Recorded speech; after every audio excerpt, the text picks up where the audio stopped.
take a step back.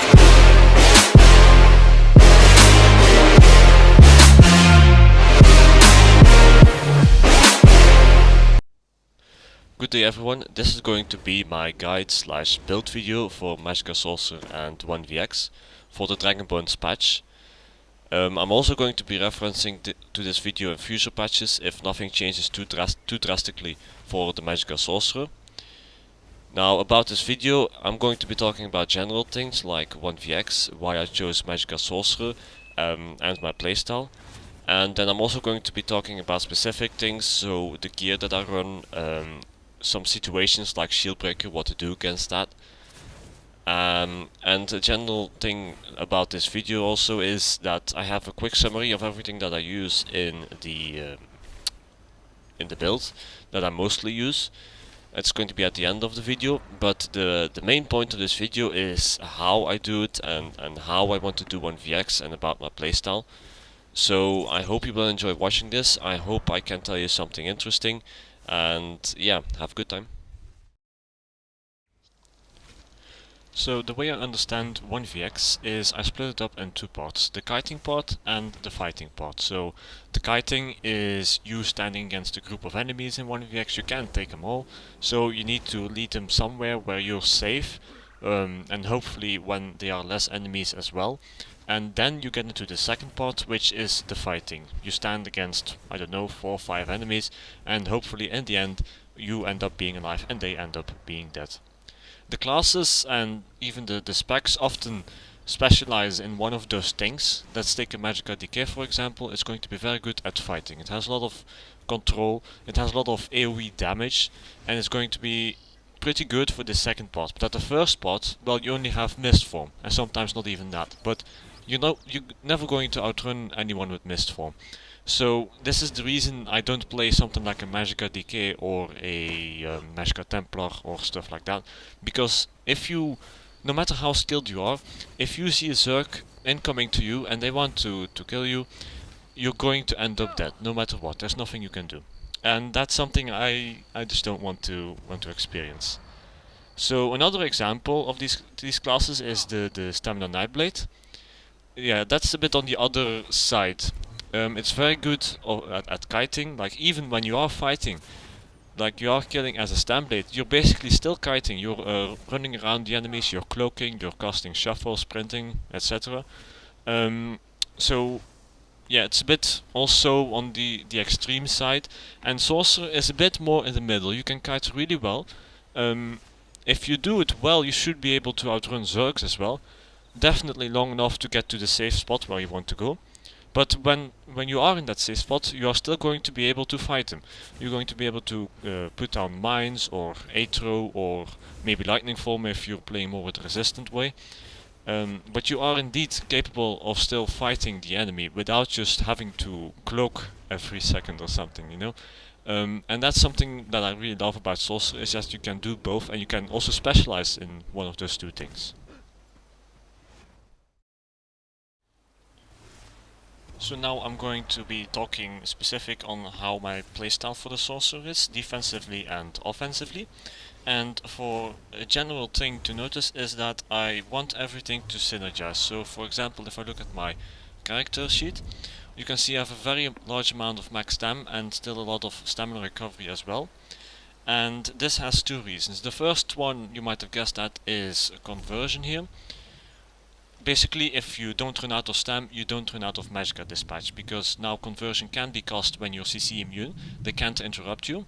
So it is a very good tool to get your Magicka back. It is also one of the main things for my sustain. I do have things to help me often, but this is very important for my playstyle. The second reason I have such high stam is to allow me to roll dodge a lot, basically, and also to break free. And roll dodge is a really strong tool in 1vx. It's going to break you free out of all snare root control, and it's also going to keep you moving even when you are snared. So if you can do multiple roll dodges, you're often going to get out of a tight situation, which allows you in turn then to change the fight a bit. And also when kiting around, it is important, because if people manage to lock you down with roots, talents, stuff like that, you need to be able to still get out of there, because otherwise everyone else is going to come to you as well. You're slower and you will end up dead. The second important thing about roll dodge is the damage reduction it gives. Both while you're kiting and while you're fighting, this is one of the main reasons I stay alive. It's going to basically negate all projectiles, also going to negate a lot of single target melee stuff. But shields obviously are also very important. Make sure you always have them also when you roll, because there's a lot of AoE damage around there. The roll is going to help you to keep those shields up longer. It's also going to help you to take a small risk, for example when you animation cancel a fragment or an Endless Fury into it. But still, roll dodge is one of the best tools there is for damage mitigations, for builds that don't block and heal. So Magicka Sorcerer is obviously one of those. Now, to fuel all those roll dodges that I do, I run 4 well fitted on my gear. That's 20% cost reduction, it's a big deal. And then when you go to champion points to the shadow, I see here 21% into tumbling. It's another reduction to roll dodge, means I can roll dodge so much it's almost like a stand blade. It's going to help me out a lot while I'm fighting.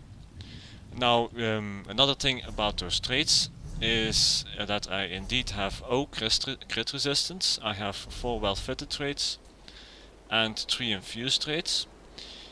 Now, basically, to take a look at how I think about this, I need to take a step back and look at something for the general sorcerer build. So if I can just show this with a slide, let's do this one here.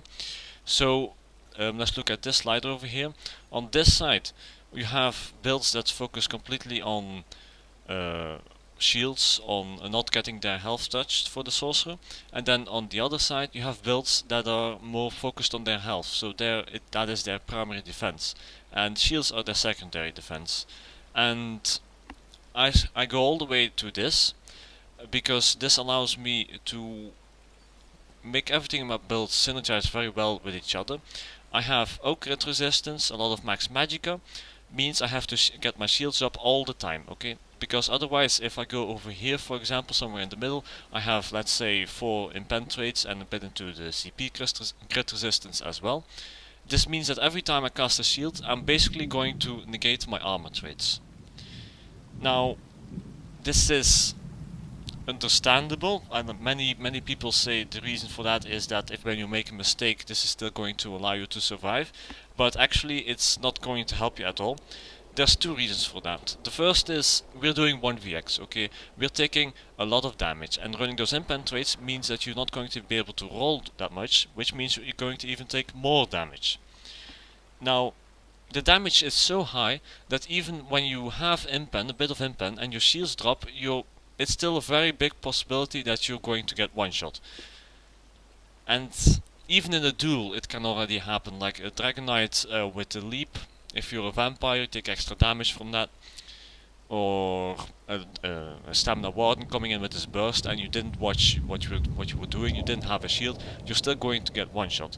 But let's suppose it does save you, it might help save you, you know, that you take like 100 less damage from something, you're sitting there at 5% health. What that means is that you made a mistake and this set saved you. But there's an easier way to deal with those mistakes, which is just don't make them. If you allow yourself to survive every time you do something wrong, you're never going to advance. This crit resistance is going to keep you down then. Now if I take a look at the slider again, I go to all the way the other side. Over here I think it is okay to run impen, but you're focusing on health then. You're using other skills too, you're using lightning form to get the major resistances, you're probably using crit surge to get a lot of healing, and this playstyle is going to focus more on the passive defense, while mine is on active defense. So if you forget something that you need to activate, you're dead. But here it's a passive defense is going to allow you to take more risks.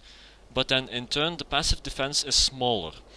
Basically you can still cast shields over here, but you don't have the well fitted to get out of tricky situations, and you're definitely not going to be as good as kiting as you are over here.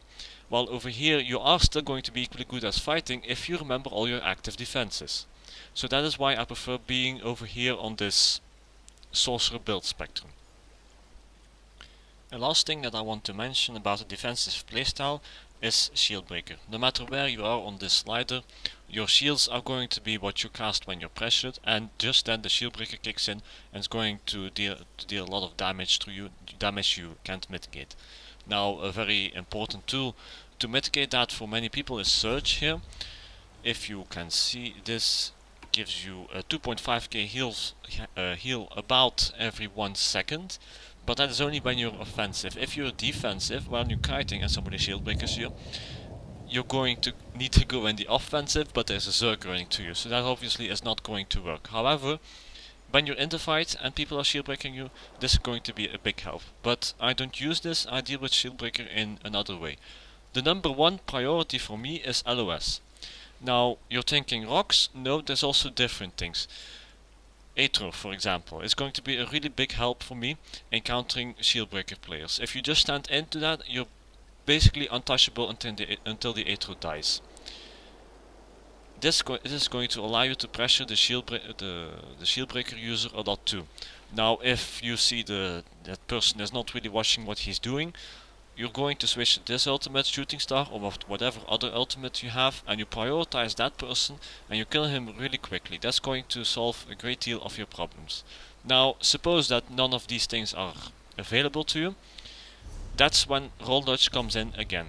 You can dodge those light attacks. Mostly it's bow, so it's quite predictable as well, and it's going to get you to allow you to keep on moving to wherever you were kiting to in the first place.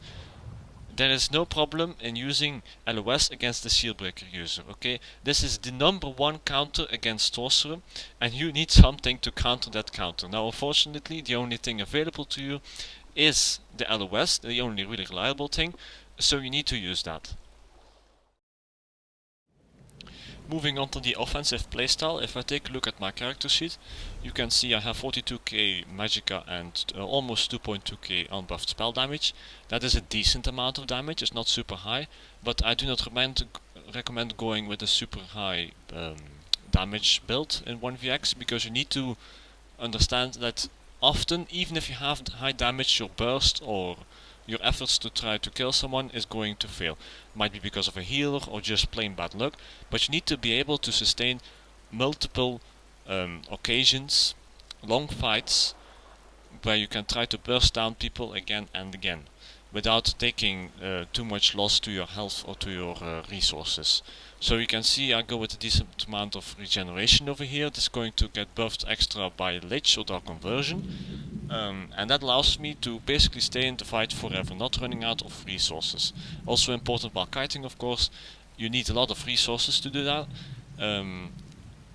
and a lot of damage is not going to help you there. Especially on a sorcerer, damage deals do not scale off spell damage, so going higher than 2.5k unbuffed, really there's no point to that. It's more useful to go and put more points into max Magicka if you're really insisting on getting a high damage build. Now, a general thing about the playstyle I have is that it is focused on ranged. So I'm going to do everything in my build to synergize with that. Sorcerer is very good at ranged, and that build makes it even stronger there. So tools that can be used for that are obviously Streak, going to be your main way of getting away. Yeah, it has a 50% cost increase every time, that stacks, so doing more than 3 streaks in the fighting part of 1vx isn't advisable at all, because you're going to drain too much of your resources. Except if you know that you're going to get out of the fight when you're running because more people join, for example, then it's okay to streak away all your Magicka, because you can do dark conversions then, without getting interrupted. If I go back to my slider here, this side here, where you focus more on health and lightning form, etc., this is also more for close range gameplay.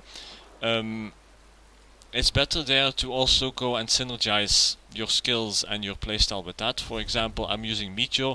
It is one of the strongest ranged ultimates, but for that other playstyle you might better consider using Dawnbreaker. Something else I want to talk about for the offensive playstyle is the recent nerfs that Sorcerer took. It is the 1-2 crystal fragment here. It doesn't CC anymore. Basically there's 3 ways you can deal with this now. The ways that I see at least. First is Flame Reach, that's the one I prefer to. Basically you're changing your spammable by another spammable that CCs the enemies as well. The second way of dealing this is by using Rune Cage here. This is going to CC, this is a very good CC. It's also going to combine really well with Meteor, but more about that later. And the third way you can deal with this is just leaving everything as it is, Crushing Shock over here. Basically you don't have any CC then, next to Streak, which is on the back bar, and your ultimate. Now obviously you're not really going to get any good players down with that because you have very little control over them. But it can still work very well when you're fighting Zergs. Now I'm going to go through a couple of combos that you might want to try out. This is pretty basic stuff, but I'm going to mention it anyway. Something for the reach playstyle that I use a lot is Curse into Finisher, into Reach, into Fragment. That way everything is going to explode at the same time. I'm making use of the delay to the finisher here, and this way your enemy should be bursted down instantly. Now if we switch to the Rune Cage, I often like placing it instead of Crystal Fragments. Might sound weird, but Crystal Fragments is a really easy to counter ability. And if I use Rune Cage, it is often to fight good players. And good players are basically almost never going to get hit by this thing. But the main reason that I really love Rune Cage as another playstyle is because of the Meteor combo. Basically, it allows you to get a guaranteed Meteor.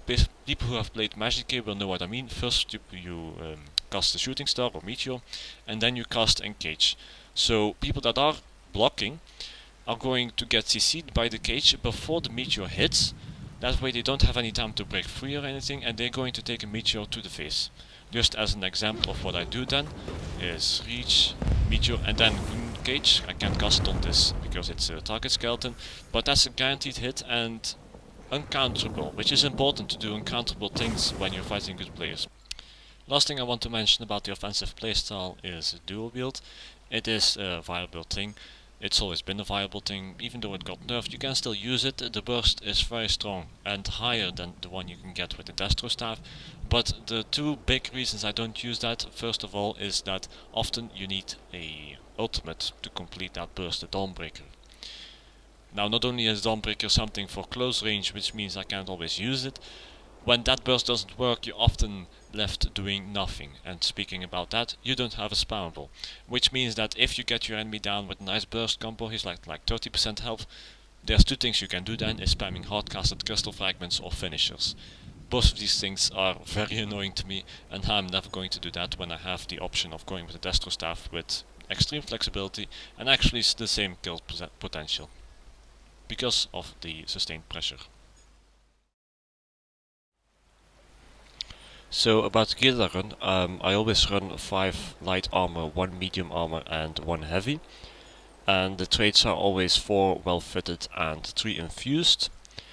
Now the sets that I'm using, I'm going to mention 3 combos here. The first one that I use is Shacklebreaker and Amberplasm with the Shacklebreaker staves and Dummy House Pauldron. Now this setup is the best if you're pushing for just having a maximum stats possible. 42k Magicka, which is decent, definitely with 2.5k spell damage. Your damage is really good with this setup. You have a lot of stamina sustain, as I mentioned, it's really important for our playstyle, so that's going to be pretty nice for that. And then 1851 unbuffed Magicka regeneration. That's just decent, but this patch is going to be good enough because of the Dark version being unbashable while you're CC immune. The second setup that I use is 5 Shacklebreaker and 5 Lich, with Shacklebreaker on the armor and the Lich Resto Staff, combined with the Dummy House Pauldron and the Master Destro. Now this setup is the best if you want to be overall good on every level. You have good max Magicka. I would always push for 42k because these shields are very important for me, so need to have a high max Magicka here. This also takes care of decent damage combined with the 2.2k spell damage here unbuffed. The stamina sustain is still pretty big, so not going to run out of that anytime soon. with the Magicka regen being about the same as with Armor Plasma and Shackle, but now it gets buffed by Lich as well, so that's going to help you sustain in a lot of situations.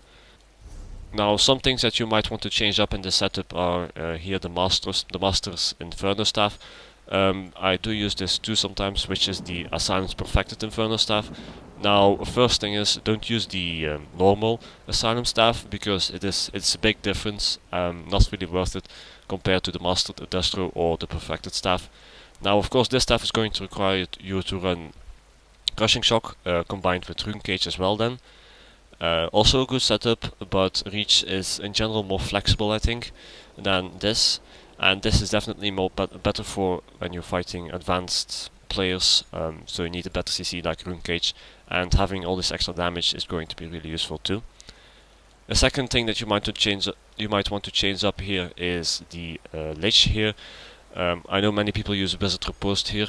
Now, Wizard Riposte is definitely a good set as well, but I just prefer Lich, because first, when you're kiting, Lich is going to give you all that extra regen that you need to keep on streaking and keep on getting out of those situations. Now, Wizard Riposte is going to reduce the damage they deal, of course, but when you're kiting, it's a large group of players. Even if they deal 15% less damage, they're still going to just kill you easily, and the regen is more useful there to just get away from them. And then when you're in the fighting part, I also prefer having the regen, because I have a lot of other ways to defend myself, like mines, and well fitted here with so many roll dodges, and the Aeternach is going to be a really big help there as well. So basically I don't even need Wizard Riposte, but I value the Lich more anyway, because it allows me to stay and fight really long. The third setup that I want to mention is Engine Guardian with Armor Plasm or Shacklebreaker, and then the Willpower Jewelry combined with the Master Destro or the Asylum Destro. Now if I just go to Engine here, I run this on my blue sorc. Now this is of course the legacy of the North American player Jim Atrocity. Yeah, I gotta have a lot of respect for that. He brought in the set to the sorc menu, and it's still here, still a good set. Now, one thing I do want to mention about this is that they buffed it some time ago. Now the Dwemer automaton that it summons is going to follow you instead of running after the enemies. This makes the set a lot more reliable in general. The reason one should use this set, there's two things actually. You have the regeneration, of course. Now the regeneration is not super reliable, but basically you gotta see it that this set is going to give you situations where you can do a lot of things that you usually couldn't do. For example, if you have a stamina proc, you can just roll 3 times in a row. You can't predict it, well, I say 3 times, you can roll much more than that, but you won't lose any stamina for it, of course. It's going to get you out of any situation. And the second reason I really like this set is because it actually reduces your damage taken, because so many people are going to meet you or soul assault this set, like by accident of course, or intended, I don't even know, but this is going to like give you a lot of damage resistance indirect. Now, if you want to run Armor Plasm or Shacklebreaker with this set, it's up to you. I usually do Armor Plasm, but my Magicka is a bit low then, so I got a lot of other defenses then as well. But if you don't need that much base regen, like Shacklebreaker is definitely what you're going to go with. And then the Destro can be whatever you want here. I'm going to start out with the food that I use. On a sorcerer I always use dry food, and definitely for this playstyle the stamina is going to be really good, and also giving you so much max health and max magicka is going to increase your survivability a lot. Now I know there's a lot of people that run the citrus, this thing here, the Witch Mother on steroids. Now this is also a good food of course, but the magicka is just way too low for me to go with, and the extra stamina is going to allow me to do more dark conversions, which is then going to buff my magicka recovery a lot more than just the 319 that this food gives. Then about the poison that I run here, I have the Escapist's Poison. I'm just going to read it here. Immobilizes your target and grants you unstoppable, rendering you immune to control effects for 4.4 seconds. This poison, this has 2 effects, and both of those effects are really strong, and I really like to use this poison for 1vx. Now it's going to control the enemy, and it's going to break you free of all control. So this is really important for me to be able to control them both while kiting and while fighting. Now notice that this poison also goes to mist form, is going to mobilize there as well. So this is one of the few counters that you actually have against mist form. Now notice that I run non-hunt with this poison. If I wouldn't run a poison, I wouldn't advise it to begin with. But if you like just don't want to run a poison, I would recommend running infused on the front bar and then a shock glyph or a damage glyph, up to you. Now on the rest of the staff, I have an infused staff. I always have this here with the damage shield enchant. Basically, the damage shield is going to be 2.5 to 2.26k in PvP, and it's going to be up permanently if you're light attacking. I don't use a second poison over here because those poisons share a cooldown. Basically, if this poison procs, you're going to have to wait 10 seconds to proc this poison or this poison, so it's not going to be anything added, basically. But the enchants and the poison, of course, they don't share a cooldown. And if you're on double enchants, there are some that also share a cooldown, so running a poison and an enchant is the best for me. Now the poison I always run this on the front bar, as I said, because it's a really strong thing. I really love having this in my toolkit. The sorc doesn't have any other ways of rooting or snaring the enemy reliably. And the immune control, like compared with the movability poison, it's about equally strong with that, and that's only half of the part of this poison. So yeah, there are also other things you might want to consider running there. For example, if you're in a group, perhaps the root is not very useful there. Yeah, the basic cost poison, of course, like really strong. I probably don't need to explain this. The Drain Magicka poison, going to give you a lot of extra sustain. It's going to be really like noticeable if you run this. So if you have Magicka troubles, definitely go with this. And the last poison here, the speed draining poison. Now this is basically like a soft version of the poison that I mostly run. It's going to give you major expedition and it's going to snare the enemy. Yeah, basically it's going to help you to run away faster, but in general I really do prefer this one here. About the potions, I almost always use the spell power potion, both for kiting and fighting. It's going to be my buff of damage, of course, so I don't have to run Mage Light or Surge or Degeneration, saving me a lot of skill slots that I can then use for Mines or Dark Conversion, etc. I do use the Trias potion when I'm in like a heavy, when I'm being pressured really heavily, and I know that I'm not going to deal any damage anytime soon. I just need to kite him around. Then I use this poison. Notice that it's also going to buff the stamina regen by a lot, so it's going to be really strong for kiting away. If the situation is totally desperate and I just need to get out, yeah, here you go. Essence of Invisibility, vanish for 15.7 seconds and grants you major expedition. Now this is as unreliable as Cloak, of course, so be sure that you have streaked a few times away and that you're perhaps in LOS too, so people are not going to hit you through this thing. And last poison for Nightblade here is a Detection potion. I always proc this when I see a Nightblade, because it is one very hard counter against them, and usually going to die by this. About the skills, I'm just going to go over them and mention things that I notice or things that I want to tell about them and why I run this. So basically, Hardened Ward first. Yeah, just your main shield. Make sure you get this in every rotation. Keep it up always, definitely with this playstyle. Your main defense. Crystal Fragments, your main burst. I do like to switch it with Rune Cage, as I mentioned before, when I'm fighting skilled players, because nobody's going to get hit by this. Your spammable is going to be Flame Reach or Crushing Shock. Depends on the staff that you run. If you run a Master Staff, run Flame Reach. If you run something else, run Crushing Shock or Force Pulse. Two things I want to say about the spammable slot. First, if you compare Reach to Crushing Shock or Force Pulse, Reach is in general going to be more damage. Not only because you have the Master Staff with that, but also because if it crits, the entire skill crits, and you also have the dot, of course. But if you use Force Pulse, you see you have 3 damage portions here, and all those can crit individually. This is going to give you more sustained damage, and this is going to give you more burst. One more thing, if you compare Force Pulse to Crushing Shock, both options are good, of course. The thing is, I always have Bash if I want to interrupt someone who's rezzing, and I can streak to him and just cancel the Bash into that. Now, Curse, yeah, this is your main burst ability. Now do notice that it has a second explosion. If you're fighting a good player or just someone who is really focused on counting down to 3.5 seconds and then avoiding whatever you're casting to him, so avoiding the burst, you might want to consider to not reapply the curse instantly, but just wait an additional 8.5 seconds and get him with a second burst. Often that's going to get people who are really like paying attention to what you're doing. They might not see this thing coming. Finisher, the strength is in the delay. To cast this before the enemy is at 20% health, except of course if he's already there for some reason, then you spam this. But the strength is really in the delay. You want to make burst with this and curse. Then about the back bar, I have mines. I would always run this on a sorcerer.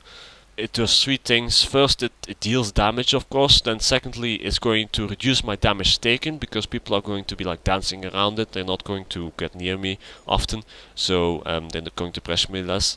And thirdly, of course, it controls them. Same thing as with the poison I mentioned. Control is just so important in 1vx. You don't have a lot of it as sorcerer, and mines is really a big source of control for you, basically for any melee character. And then the harness Magicka here, you can run dampen too if you run lich, because with lich and if you have dark conversion as well, the regeneration is so insane that if you need more defense you can go with dampen. I've done that too. But for now I just run harness Magicka.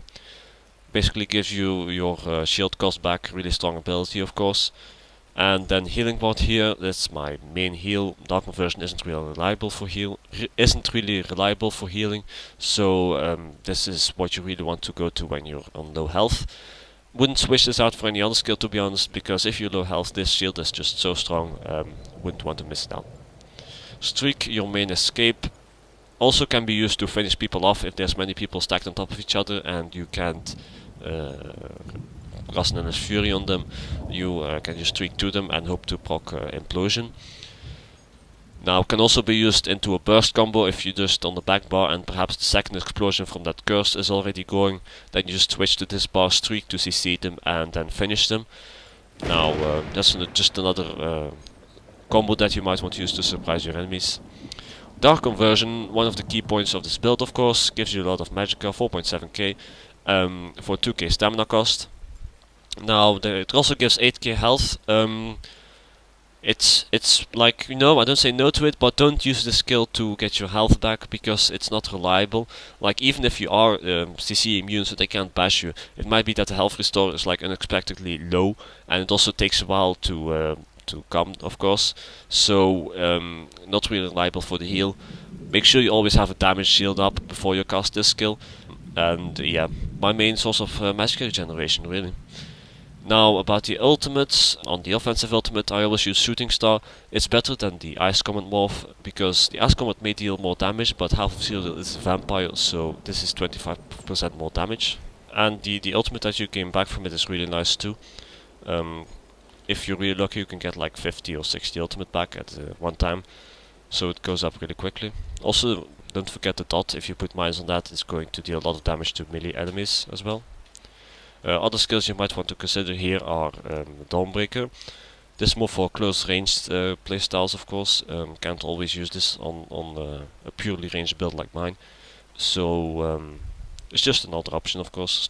Stronger on stamina characters. Yeah, last ultimate I want to mention is Soul Assault. Strong single target ability, but it's just too risky for me, even especially now because the snare is removed from it, so people can pressure you really hard while it's up, and of course the other enemies see that you're vulnerable, so they're going to pressure you a lot. Not really reliable, and that's why I prefer Meteor. Now on the back bar I always use Aethernak because it is my main ultimate for close combat situations, so the fighting part of 1vx, when you're standing against 4 enemies. Just get your mines down, get your Aether down, and it's going to be a game changer. It's going to LOS, it's going to deal damage to people, it's going to distract them. So really strong ultimate, I always use this. I think it's better than the Resto ult for this playstyle too, because my health is so weak. I can get one shot even through the Resto ult, while this thing is going to give me so much indirect defense. About animation cancelling, there are different things I want to talk about here. The first one, which is also the most important one for me I think, is the roll cancels. There's different things you could do there. There's of course the general stuff like a shield into a roll, or perhaps a fragment into a roll. I can't shoot it right here, or maybe I can, wait. Frag doesn't proc. Of course it doesn't. Please proc.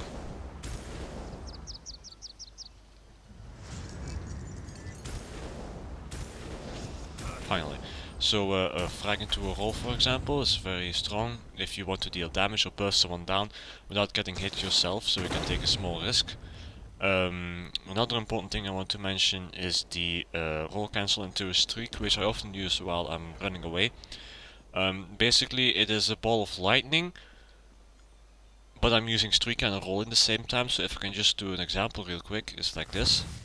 So you didn't see me roll, the enemy didn't see me roll either, but it still happened, this roll, and it's still going to dodge everything that was cast at you during the streak. What you do is first streak and then roll right after that. You can see on my stamina there was a roll there, but yeah, this way it is invisible and it's going to help you kite. There's something I need to mention about that though. In order to do that, you're going to have to rebind your keys. Nothing too wild, it's just you don't want to have the original settings for that.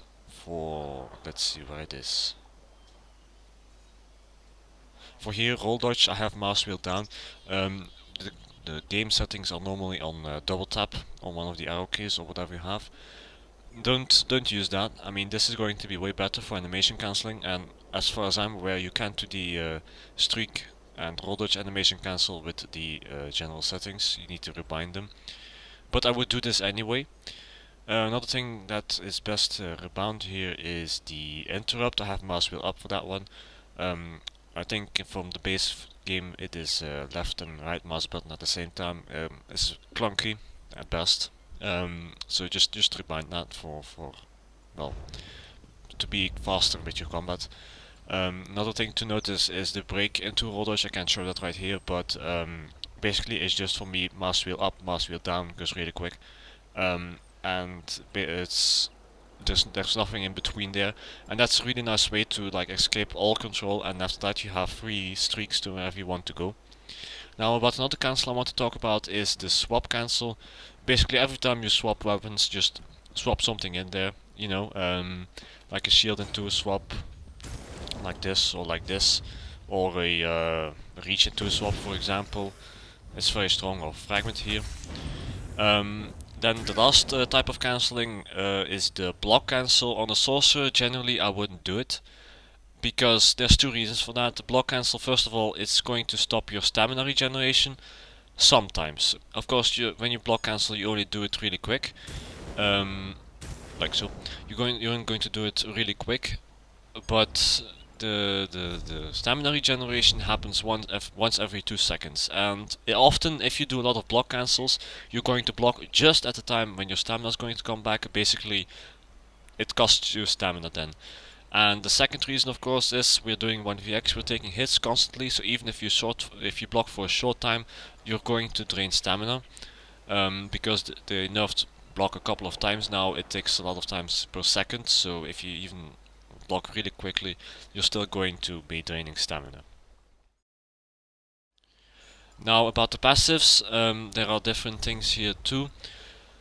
First of all, I'm a stage 3 vampire. This is in order to get the second and the third buff, I think it is. If I can go here. The stamina and Magicka regeneration here, and the undeath passives. The other ones I don't need, I don't care about them. Starting with this one here, I have a build that relies a lot on Magicka and stamina regeneration, and I want everything to synergize. I have so much bonuses into Magicka regeneration. I have Lich, I have the CP, that's for in a bit, I have High Elf Race, and I have this, and that's all going to scale really nicely with each other, and that way I get a lot out of this bonus. Same goes for the stamina regeneration. Above the undeath here, reduces your damage taken up to 33%. while you're low health. Basically, this is just going to help me to get out of a really tricky situation where I'm like at 10% health. I have healing ward, which is already a really strong shield, so that's going to help. But often, when people you are fighting see that you're on low health, they're going to pressure you really hard. They're not going to take any risks anymore and just throw every ultimate they have on you. And I think that passive comes in really handy then. Also with the passives, I am a high elf as I mentioned. I think it's the best race for the Magicka Sorcerer. Perhaps not for dual wield, but definitely for staves because you get 4% extra damage from your reach or crushing shock. And of course these two bonuses are really really good as well. Other races you might want to consider are Breton and Dunmer, but high elf really, that's what you need here. One last thing about passives, coming up with the enchantments as well, is the jewelry enchantments and the Mundstone passives.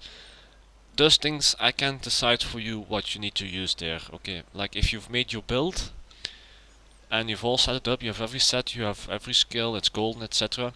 And then you need to see what you are missing or what you just want to have more of, and then you select your jewelry enchants and your Mundstone. So I have the Aethernuck here.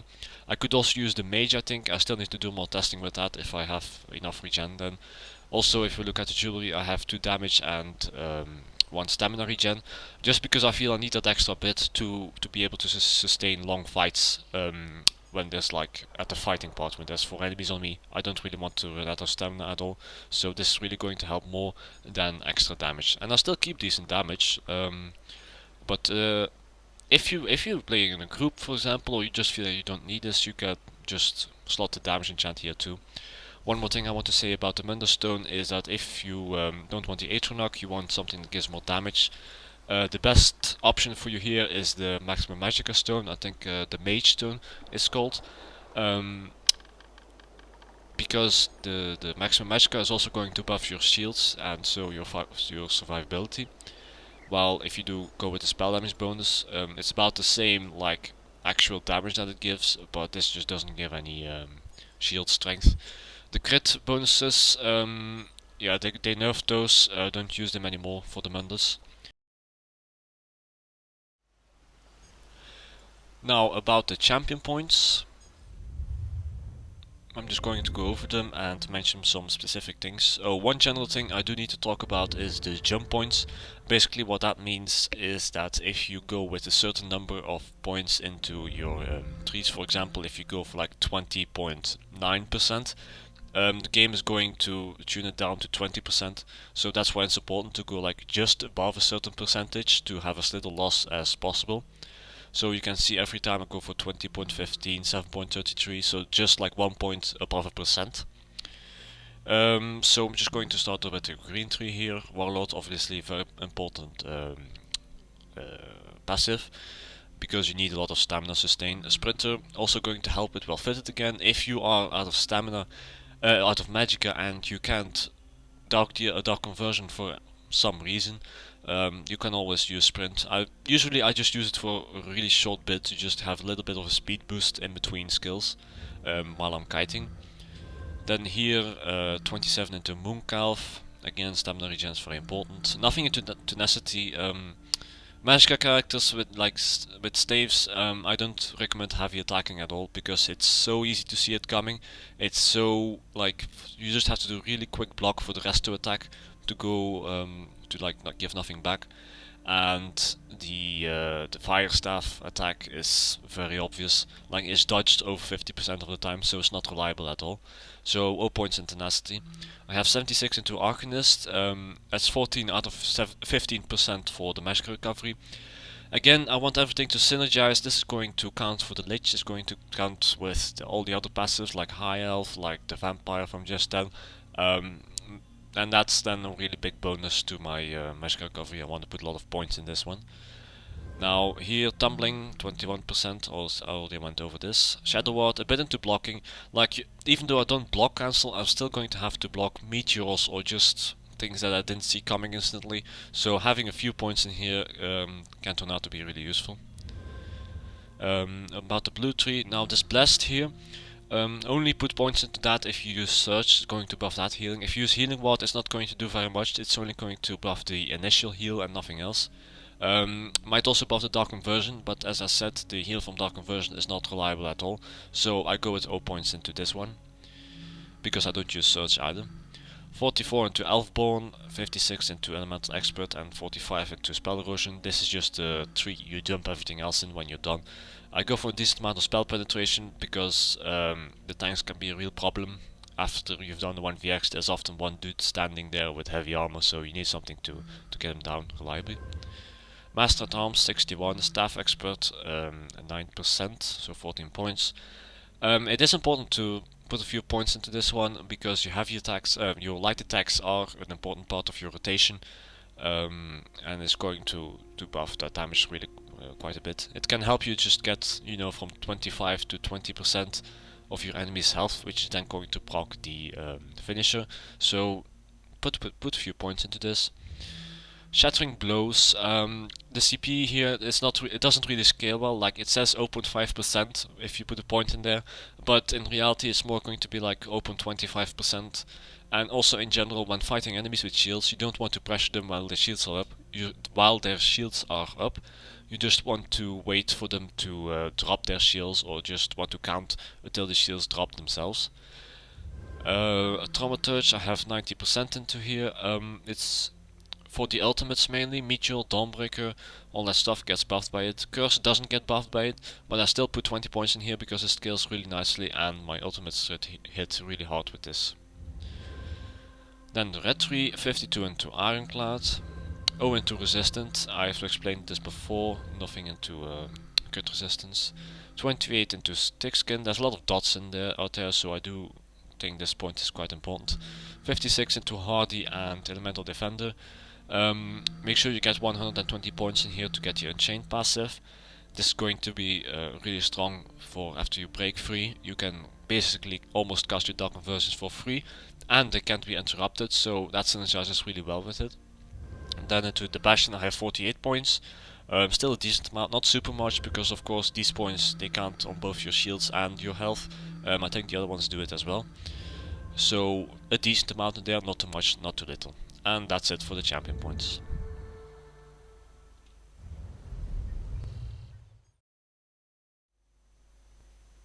Okay, so here I have a good example of what I mean when I say that kiting is at least equally important as fighting in 1vx. It's actually a clip from one of my previous videos. You see the AD group in here. I'm going to try to pull them. I'm going to get one of the slackers, a curse into a meteor, into a finisher. He gets one shot. Now one of their group members is dead. I know they're going to get triggered at me. I'm going to put down mines here because they're already chasing me. At least 6 people. I see more in the back, so I know I have to run. I switched to the Trias portion because I know I'm not going to do any pressure now. I just have to kite him. I rolled out of stamina. I take my potion. It's back again. At this point I have escaped all control, so now I'm more free. I can stay just outside their reach. One of them is chasing me on his horse. That's the only thing I can't outrun, so I'm going to reach him. This way he will dismount. You see more people are coming. I'm going to keep on kiting. It's okay to streak away all my Magicka because I'm out of their reach. I can do 3 Dark Conversions. Lich procced as well. As you see, I do 3 Dark Conversions and almost my entire match pool is back. Now I can keep on kiting. I'm still staying just out of their reach. They're quite far from their usual road to Arius, so I just go to the rock now. I'm not really concerned that they're following me. They will come. If you didn't notice, I put mines inside of that rock to slow them down a little bit. Yet I still got one guy on the horse. I'm going to do a roll dodge over here because he got pretty close and I don't want him to CC or snare me. I keep on streaking, I keep on kiting them. At this point I'm stuck in the wall, just run around a bit. I'm going to sprint a bit too, just to get that extra bit of speed. Sometimes it really does matter. At this point I've arrived at the point where I want to fight him. This rock is going to help me to spread them out a little bit, and hopefully some of them will go back wherever they were going in the first place. I tried to burst this first guy, but he did a roll dodge. Okay, at this point I need to LOS them all, figure out how many there are. I'm going to get a bit of resources back. You see this guy on top of here, he seems pretty weak, so I'm going to try to go for him. There's only a few guys on the bottom now. Curse into reach, into finisher, and he's dead. As you can see, there's 2 more down there. One of them is rezzing, so I'm going to cast the meteor. The meteor obliterates one of them instantly, the other one is going pretty low. I'm going to put on my mines on top of the meteor dot. This way they're all melee. If they go to me, they're going to take a lot of damage, as you can see from this guy here. Now I see that this guy is going pretty low. He cloaked away, so I'm just going to play a bit defensive. He's back. I'm still going to pressure him. It doesn't seem to be healing that much, just using cloak. So I see he's very low here, a finisher into a roll dodge. It's very important to animation cancel roll dodge for this playstyle. The Magicka Decay is now putting heavy pressure on me, so I'm going to play defensive for a bit, put down an Aether. It's always very good, it gives a lot of opportunity to change the fight. I put the curse on the Dragon Knight, but he seems to know pretty well what he's doing, so I'm going to the other guy here. After some extra shields, it's always good to cast more shields. After all, if they touch my health, I'm dead. I'm going for the other guy now. The Aether is still on the Magic Decay, but the Magic Decay somehow leaped me. Is now on the offensive against me, going to put down mines to keep him at bay. Now this gives me time and space to attack the other guy and put a curse on him. I didn't got to make a burst there, so I'm going to wait for the second explosion of the curse. Most people don't see it coming, so I do a fragment here, a finisher, and a reach, but the curse exploded, but it didn't take him down. After all, he still has 20k health at like 30% of his max health pool. I got a leap from him, doesn't do too much pressure. A leap from the other guy. Now this guy is almost down. I'm going to do more finishers. I'm out of Magicka at this point. The other DK is putting heavy pressure on me again. Another Aether for more defense and more opportunity. I'm going to finish the other guy. I'm going to finish him again. He has to be dead now. No, he's not dead. He's still sitting there at 95 health. A last finisher into a roll dodge. I said it before, I'll say it again. The animation cancel roll dodge is very important for shielding and for offensive rotations. At this point it's just a duel. The Magic Decay here has wings. I'm not going to stop spamming reach on him because I know I can roll it and I have C immunity and I have shields. Magic Decay does a leap. I keep my defenses up. At this point it's just a matter of time. In the end he's going to go down, not being able to sustain all the wings he's casting and all the blocking. So as a quick summary of what I run the most, 5 Shacklebreaker on the armor, Master Destro, 5 Lich with a Lich Resto Staff, 5 light, 1 medium, 1 heavy, 1 Dummy House Shoulder with all max Magicka enchants on the armor, with 2 spell damage enchants and a stamina regen on the jewelry. For the skills, I'm just going to go over them.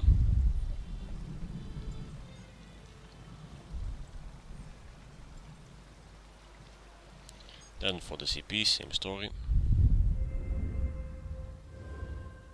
Pause the video if you need to see it. It's all explained in the previous chapters. Then I run this poison here on Destro with this enchant, this damage heal enchant on the resto, non-honed Destro as well. The potions I use are the spell power potions. The food I use is dry food, and that's basically my build in, what, 30 seconds? So this is it for my guide for the Magicka Sorcerer. As I said in the start, it's going to be for the Dragon Bones patch, and if nothing changes too drastically for the Magicka Sorcerer, I'm still going to be referencing to this. I hope you enjoyed watching it as much as I did making it, and have a good day.